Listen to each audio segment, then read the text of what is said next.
Hello everybody, welcome back to another episode of Major Minor. When we last left off, we made a choice that made us lose our Acheron's trust.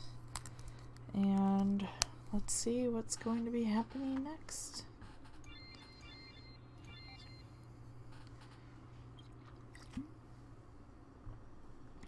A few moments earlier, nearing 7 p.m., Rook cautiously enters the conference room. He scans the area slowly, realizing he's alone. Why do I even bother being punctual? As usual, I'm the one left waiting around. He sits down in a chair, taking a heavy sigh. Fiddling with his tablet, he tries to pass the time. Hello, Rook. He jumps in his chair, startled. You shouldn't pop up on people like that. Why would you want to scare somebody? You know what kind of situation we're in? Pop up on people? It's not like that. You were just so engrossed in your tablet that you didn't notice me approaching. I can't be blamed for that. But do tell me, how is that tablet treating you today? Does he have anything interesting to say? What do you mean, he? Don't play stupid, Rook. I hate how everyone here is full of lies. How do you think everyone here would feel if I told them what's on that tablet? They'd think you're some sort of freak. I mean, you are, but you've done a good job of hiding it. I don't know what you're talking about. Of course you don't. The blink of an eye, Max seizes the tablet. Catching Rook off guard, she starts to fiddle with it. Hey, give that back! He starts to panic, his breathing becoming erratic. That's mine! He leaps off his chair and tries to take it back. Max has no issues dodging his attempts. She laughs mockingly as she browses the contents. You chat with him all day. She scrolls through the on-screen chat history. And almost all night, too. You shut the world out just for him. But why don't you seek something more real? Words on a screen can only do you so much. It's affecting the way your friends see you, if that's something you'd even call them. As we all know, addictions can be costly. I've talked to the people you work with. They mention your tablet more than you. Max, I'm asking nicely. She continues scrolling. Wow, you can find a lot in this guy. He seems so full of knowledge, too. Let me try asking him something. She spends a few moments typing. Wow, he responded instantly, and with such detail, faster than any living being could. Rook huffs angrily, easily accepting her bait. Let me ask him about Eclair. Or perhaps I can ask about Jade. He must know all your dirty little secrets. Max, I've had enough. He charges at her in a fit of rage. She instinctively clutches her necklace. And suddenly, everything stops. Pretty quick to anger, isn't he? Oh well, I was going to restrain him anyway.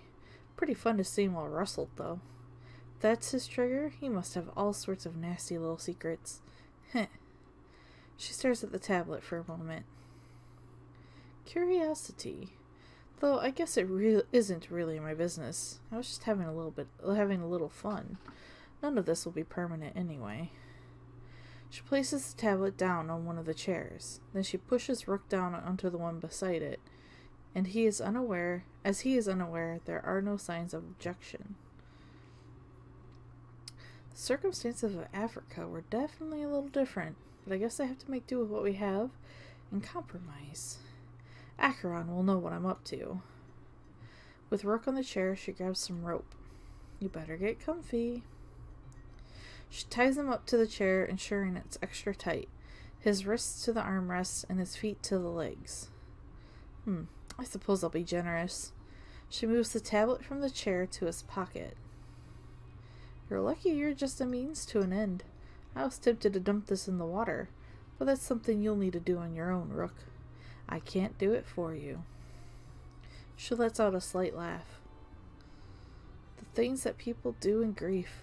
Doesn't anybody handle things like a normal living being anymore? I don't get it at all. Oh well. Time for the finishing touch. She walks to the other side of the room. The bomb she placed here earlier flashes a bright red. I hope this doesn't scare him too much. She spends a few moments disarming the weapon. After ensuring it's off, she returns to Rook. The red light on the explosive, now a docile green. Placing the bomb on his lap, she slowly rearms it, as its light returns to red, flashing its new intent. And with that, the stage is set. She grips the gear-shaped necklace once more. Oh, you're finally conscious again. Rook looks around in confusion. He struggles slightly after realizing he's restrained. Hey, let me go. I can't do that. I have an important plan for you, Rook. She leans in close to give her words more emphasis. Let's get down to business. You've been wasting your life on that tablet in your own little fantasy, and you're defensive enough to attack me. But it's odd, you passed out right after. Physical exertion must elude you, Rook. I had no choice but to restrain you. This bomb, however, is another story. She points to Rook's lap, and he notices the bomb. He immediately starts to squirm and struggle. Hey now, don't struggle too much. You wouldn't want to set it off in error. These words are enough to scare him into submission. He remains as stiff as his corpse, his eyes tearing up. Why are you doing this? I never did anything to you. Please let me go. Trust me, Rook, I am not going to hurt you. And you'll be free to go shortly. That is, if things go in your favor. I'm going to tell some of your friends that you're here, waiting to be saved. They also know the disarming codes. It's pretty simple. They can come and save you if they want to. She takes a brief pause. I don't want to spoil the surprise, but there's a chance they might not come, because they may like someone more than you. This is why your tablet is so important. You spent so long immersed in that silly little thing, ignoring those around you. Perhaps now they will ignore you. I'm a firm believer that we set our own bombs in life. Our errors and lapses in judgment set mines for us to step on later. We are victim to our own actions and words. We can conveniently choose to blame others, but at the end of the day, it's our fault. You chose to bond with that tablet instead of those who are currently around you, and now that choice of yours may haunt you. Perhaps if you weren't so obsessed with that thing, they would be rushing to save you. But now the fact that they need to choose, it makes this all the more interesting. You're sick. Blaming me, of course. If you weren't such an introvert, you'd be relaxing right now in confidence. But now you've come to realize what you've been doing is harmful. But just how harmful? Well, that is up to the strength of the bonds you have made. They decide your fate. Oh, and if you even mention my name, I'll set off every single weapon here. So don't try and play a hero, Rook. Now, if you'll excuse me, I have to go help contestant number 2. The show is about to begin.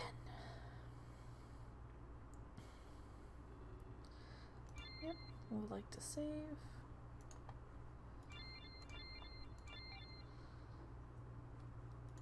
Okay.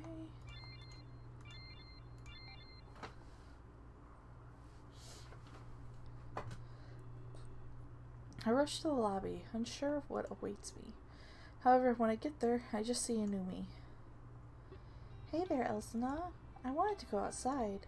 Singe yelled at me. It was scary. Sounds like Singe. But what's going on? I was told to come here immediately. Could Inumi be part of this whole plan? I inch a little closer to him, just in case I need to keep him safe. What are you doing? He looks a little confused, or maybe uncomfortable? And we're safer in a group setting. Oh, I guess that makes sense. But I don't know if I can trust everyone. Singe told me to be a skeptic earlier, so I should stay around those I trust. You're on that list though, so it's fine. You went through so much effort in order to come and meet my bro. You must be good. He smiles at me. I'm glad he trusts me at least. But after he speaks, he stares at me in silence. Oh, is he expecting me to lead the conversation? I guess I could use this as a learning opportunity. Tell me more about your brother. I wish you were here right now. He'd probably be helping me with homework. I still have to do it, even on tour. I'm sad that my friends are dying too. Rocker always taught me cool stuff. He was so smart, it's bad he's gone. I hope that no one else has to die. I don't like it when people hurt others. I'm never going to hurt anybody else. I'm always going to be friendly and kind. That's what my bro would have wanted, so I have to keep pushing forward. A lot of people don't realize what he was actually like. When he was on stage, that was just an act, not really himself. He was just like any of us off stage. But I really do love his stage outfit. That's why I wear something similar. The sleeves are a little long, but they tell me I'll grow into it. I just wish he could be here to see that.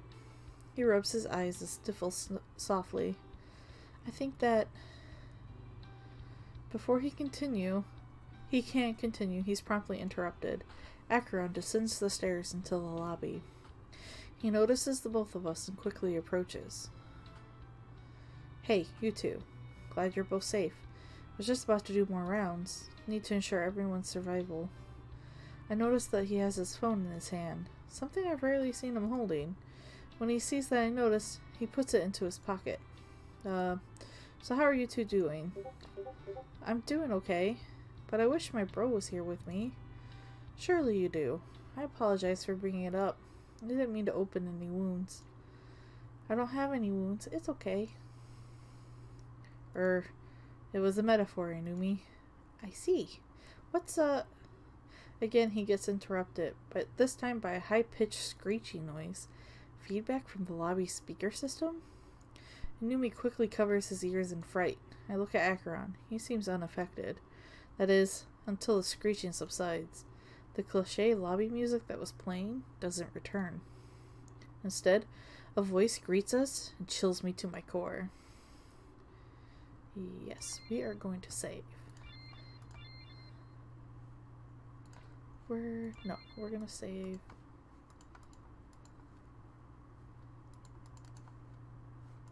Don't want to save on this file. How do I go back? There we go.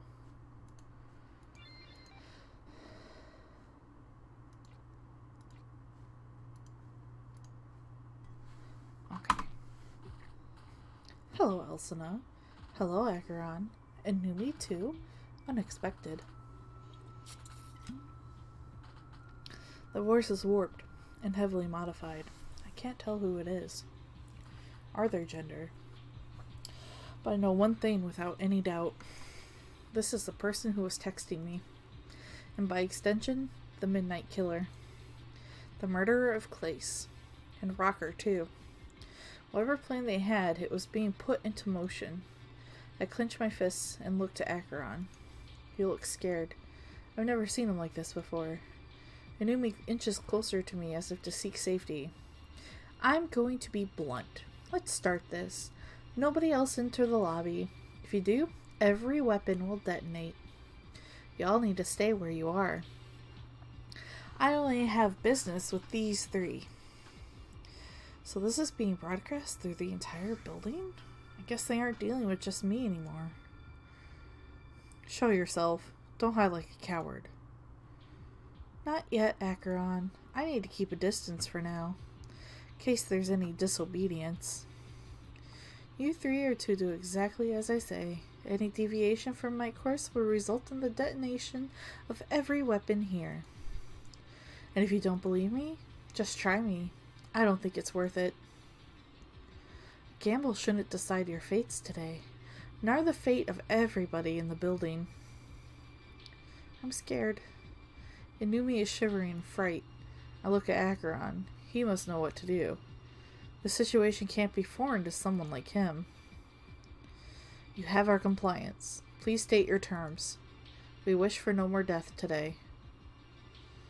It pains me to say this, but Your wish will go unfulfilled. You only have the ability to mitigate. Damages will still be caused, so I advise that you listen carefully. Very well. Acheron looks at me, showing signs of regret, like he's failed to stop this from happening. I give him a look of confidence. We can take this head on.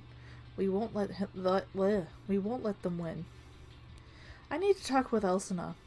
This situation pertains to her the most. I stand tall and strong. As soon as you arrived in Tokyo, you met two people, Rook and Keela. You spent the day getting to know them. That is, until things went to hell. I nod, unsure of where this may be going, but filled with fright at all of the possible scenarios. I've been watching you ever since then. On your little adventure through Akihabara, it made me sick. Too joyful and campy. You need to learn about consequence.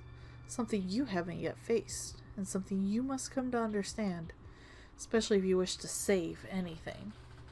You'll never do that without sacrifice. This is the first rule I will teach you. I don't understand. Is this some kind of test for me? You seem to know about my role in Terra. There is a second rule you must learn, but that will come soon, so don't worry. I'm going to present you with a choice. You must make this decision on your own. Acheron and Inumi cannot influence you. In fact, they must remain silent. If they speak, I'm sure you know the drill. I look at Acheron and then at Inumi. They both give me a nod. I gulp audibly. I ask them to continue, to tell me what they want. It's not about what I want. It's about what you want. So please listen very carefully. Rook is currently in the conference room. Keela is currently in a boardroom. They both have bombs strapped to them, ready to detonate at a moment's notice. What? No, that can't be. I said to listen carefully. I'll let you save one of them, but the other will be left to die. They both expect you to save them. This is part of the second rule. You won't be able to save everybody. The road to salvation is paved with loss. And this is something you must understand. So who will it be? The tablet-addicted lackey or the overzealous superfan? I'm sure they both have redeeming qualities, as well as a few faults of their own. However, will those faults condemn them? The choice lies with you. I look towards Acheron. He avoids my gaze, looking at the floor shamefully. I look towards Inumi. He has his paws pressed up against his mouth. Are you stressed? That's cute. How can you be trusted with the fate of a world when you can't even handle this? I tremble in anger. My fists clench violently. Oh, and don't even think about saving both. If you split up, all of the weapons go off. You need to travel as a group from now on. You will all go to the room with the person you wish to save. If anybody else tries to be a hero and save the other hostage, well, there will be no heroes here.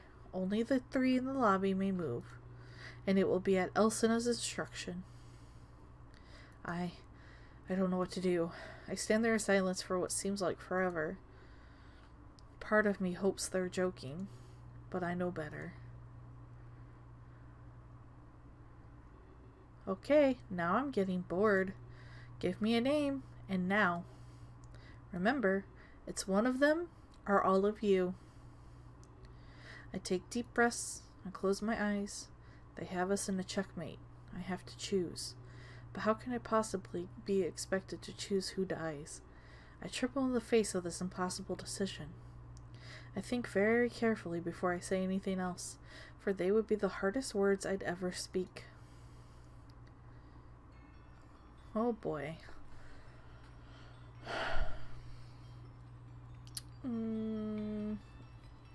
We're gonna save Keela.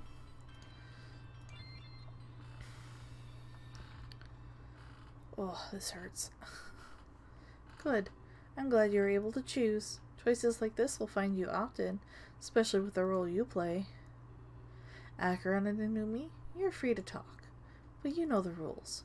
I won't hesitate to kill you all. Let's get things moving, shall we? You'll find the boardroom down the hallway to your left. and a few doors to the right. Wouldn't want to keep him waiting. Quickly exchange glances with Acheron and Inumi. We need to hurry. Stay calm. Follow me. He starts bolting down the hallway. I look at Inumi. He has a face of utter terror. He shouldn't have to go through this. That's not fair. I place myself in front of him. I tell him that I'm going to keep him safe. After a brief pause, he nods. We both chase after Acheron with one goal in mind. Keela, don't worry. We're coming to save you. The first thing we see is Acheron kicking in the door. Is it locked? How are we supposed to get in? It's locked from the other side. I don't think I can break it in. He kicks it several more times. It doesn't budge. Oh, silly me. I forgot to mention the bomb has a timer. You have 5 minutes to disarm Keela's bomb. Grr. Wait here, I'm going to see Singe. He has to know how we can get through. He starts to run away, but Inumi interjects. Acheron, stop! Didn't you pay attention to the rules? We have to stick together as a group. But you ran here by yourself, and no one else is allowed to intervene. But you went to go see Singe? You're going to get us all killed. Of course. I apologize. I'm used to thinking on my feet, not used to working with restrictions. You'll have to forgive me, Inumi.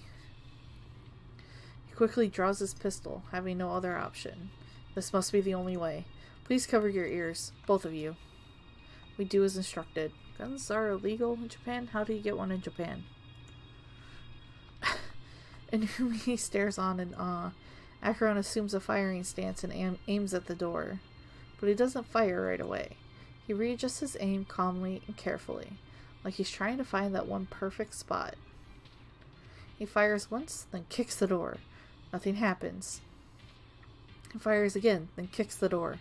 Nothing happens. Come on. Takes a deep breath before adjusting his aim again. He fires for a third time and kicks the door. It opens slightly, and he beams with pride. My ears ring loudly, even though they were covered. Elsina, come here quickly. Look back at Inumi before following his order. When I get to him, he points to my feet. I need your help. Listen carefully. Heel first to the side of the lock. That's the weakest part of the door. Kick it with me on the count of 3. Follow those instructions precisely. If you don't, you risk dislocation. I nod. We almost have it. Just a few times should do. It will hurt, but we can't let Keela die. He turns and faces the door. I do the same. He looks at me with confidence. 3, 2, 1. I bring my foot crashing into the door. Pain shoots up my leg, but the door opens more. I lose my balance, my shin on fire with pain. We have it now. Just one more time. Push past the pain and assume the stance once more. 3, 2, 1. The door comes crashing down. Inumi claps at us both and we all enter the room. Limping from the pain, I fight it back for Keela. We see Keela almost immediately. He's strapped to a chair. I notice a flashing red light on his lap. That must be the bomb. I quickly rush to inspect it. However, I lock gazes with him first. His eyes are red and wet. Was he crying? Thank you. Thank you so much. I honestly don't know what to say to him. I look down to inspect the bomb. They were right about having 5 minutes. I let Acheron know that the timer is counting down. Let me see. He comes and stands beside me. Inumi waits near the doorway, leaving this in our hands. 4 minutes now. We can do this. Remain calm. Takes deep breaths as he examines the bomb. Wait. A 9-digit numerical keypad, as well as a button for the number 0. Too many combinations to just guess. This is impossible. We were set up. He tries to remove the bomb, but it starts beeping. He winces in fright and quickly leaves it be. Hey, nobody said you could remove it. Try that one more time and I'm going to blow this building sky high. Got it? Acheron gulps and nods. Besides, you do know the code. I'll give you a couple hints. It's a number that the 3 of you know. Surely you've heard it somewhere before. And to top it off, it's 4 digits. That could be anything. I don't appreciate these games. It's not too difficult, Acheron. You're good at solving problems. This one was no different. How many attempts do we get before it detonates on its own? Just 3. And you get no more hints. Other than that, you heard the number today. Good luck. I'll be in touch if you win. They commence radio silence. 3 minutes left. What could it be? Think, Acheron, think. Try to think as well, but I draw blanks. I start to worry that this game is rigged too. Acheron, Hanumi, and myself all know this number? It's 4 digits as well. What could it be? Or do they mean Acheron, Keela, and myself? There's variations to the term 3 of us. They should have been more specific. It's almost like they're doing this on purpose. I trace my steps back to when I first met Acheron. If we heard it today, we would have heard it as a group. We took the limo here together, got escorted inside. We went upstairs and wasted time until the conference. We were all together then. That makes the most sense. Could have been something said during the briefing, but I don't recall any numbers mentioned at that time. I stop and think, replaying the conference in my head. 2 minutes remaining. Acheron quickly leaps forward and enters some numbers. But they're incorrect. He growls and punches the floor. Damn it! I was almost certain. Keela is panting heavily, his eyes watering again. He looks terrified. I feel so sorry for him. He stares at me, his body as still as a corpse. Perhaps he's terrified he may set the bomb off. Try 2020. It's Glace's birth year. We should all know it, being here. That does make sense. We're all here as part of Glace's tour. It's definitely implied that we should know about him. I look at Acheron. He nods. I lean forward and look at the bomb. Hesitantly, I type the numbers 2020 on the keypad. But it's not correct. Damn it. 1 more minute. Please, do something. The timer decreases to the double digits. Is this how it ends? Because we forgot? Acheron starts breathing heavily, in a state of panic. Even if we gave up, we couldn't flee now. We wouldn't be able to make it out of here in time. 45 seconds. I revisit my time in Tokyo over and over again. Like my life is flashing before my eyes, but I still can't remember any numbers. We must be getting played.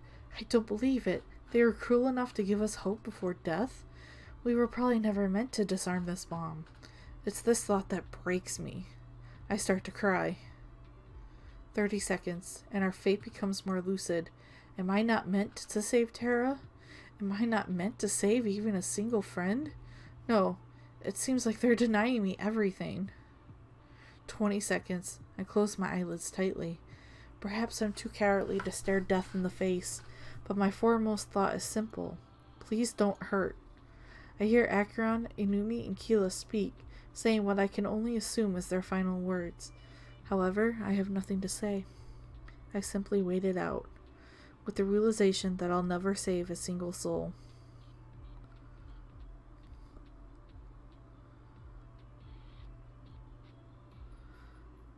Wait!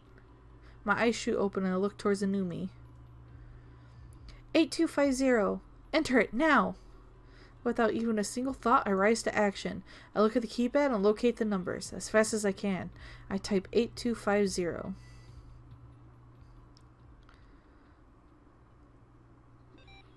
The red light on the bomb becomes yellow. After a few moments, a peaceful green.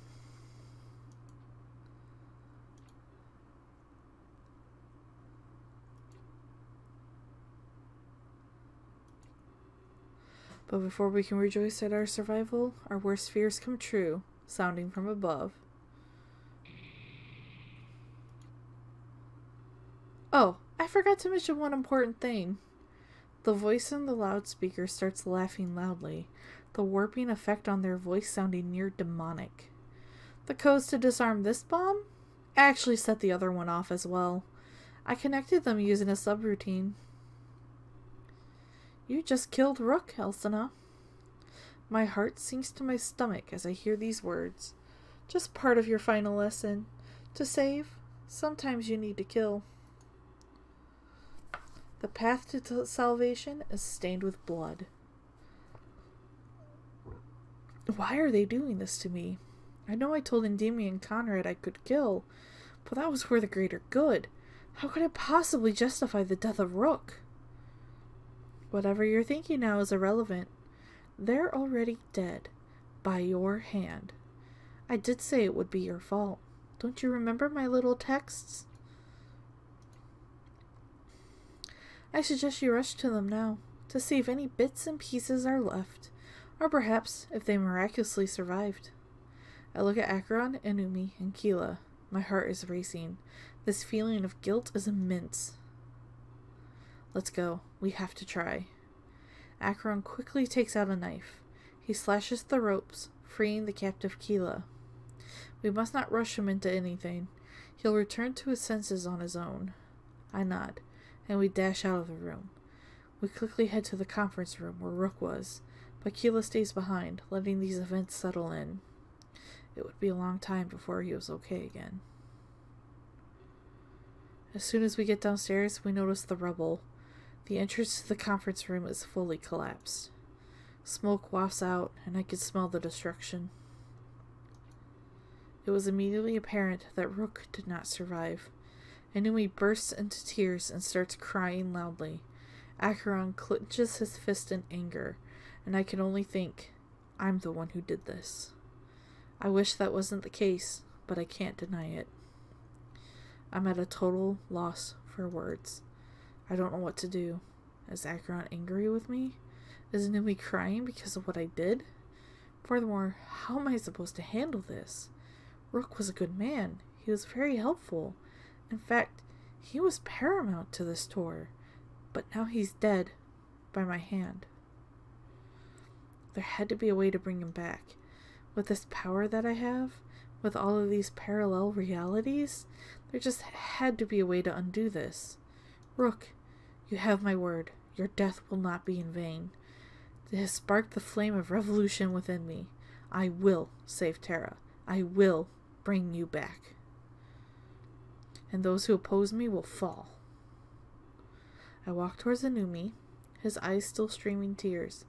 He looks up at me, trying to tell me something. I know. But he's crying too much to get it out. I place my hand on his shoulder. I tell him to take deep breaths and guide him. A few moments later, he's sufficiently calm. I know who did this to us. What? How can he claim to know that? It was all in the numbers. The code you entered into the bomb, it was the answer to a math question. The same one a woman gave to me earlier. Acheron helped me solve it in the limo. Do you remember when that happened? I do, actually. I can't believe I overlooked it. In my state of panic, I must have forgotten. The woman who gave me that equation? She's the one who's doing all of this. It makes sense, but it's a woman? I didn't really expect that. The connection is too clear to deny, however. I didn't know who she was at first, but when we arrived here earlier today, I saw her on the television, on the news. Her name? It's Maxine Armstrong. What? I knew there was something off about her. So, Maxine Armstrong is the Midnight Killer? She killed Clace? She killed Rocker? If she was given powers by the man in the Ark? I don't know what to think. Can I trust no one? I try and piece this together in my mind. And the more I do, the more it makes sense. She planted the weapons here as part of a plan. But then is Senja aware? And what about Acheron? She's definitely been following me since I got here. First at the train station and then at the hotel. Plus she has the codes to activate all the weapons. But there's still a few burning questions in my mind. Why was she given powers from the man in the Ark? Was it all to teach me some sort of lesson? She kept telling me about these rules, things I'd experienced in my efforts to save Terra. But that couldn't be it. No one should have to die just to prove a point. There's something going on behind the scenes here. an explanation for all these murders. It can't just be for my sake. That would make me partly responsible. For the death of Clace and Rocker, too. No, there must be some other factors at play. I'm satisfied, now that the culprit is revealed. I quickly turn around. Acheron has to know this, but as I start walking towards him, a pain assaults me. Like an arrow to the chest, it stops me in my tracks. No, I need to tell Acheron, and Singe too. The fate of everybody here depends on it. Immediately, I fall against a nearby wall for support. I cry out in agony, but my pleas for help are unheard.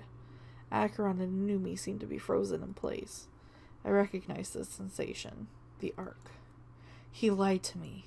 He gave powers to Maxine Armstrong? And she seems to know about my role in Terra as well. What else has he been lying about? What is he up to? It gets harder to think clearly. My breath is short.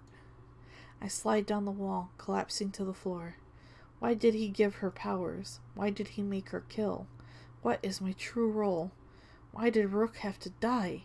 I'm sick of being his pawn. I'm sick of lies. This time I will fight for the truth.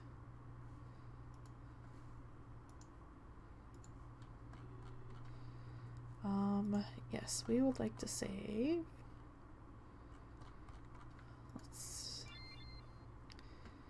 Okay, so 24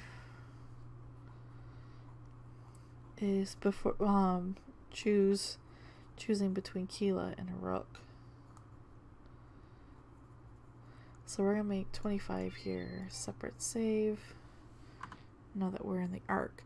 However, we're gonna end this episode here, everyone. Thank you so much for watching, and I'll see you all next time. Ta-ta!